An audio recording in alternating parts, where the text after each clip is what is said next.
Ciao, sono Luca Zaia e penso che per amministrare il Veneto serva disegnare un programma con tutti voi. Oggi abbiamo Internet, una opportunità favolosa di democrazia e partecipazione.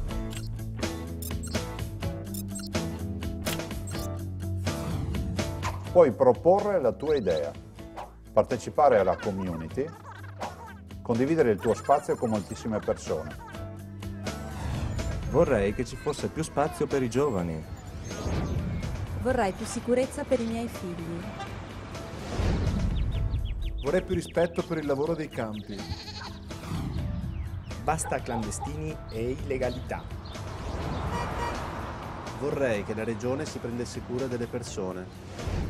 Siamo qui per questo. Perché un territorio è un progetto comune e si costruisce insieme.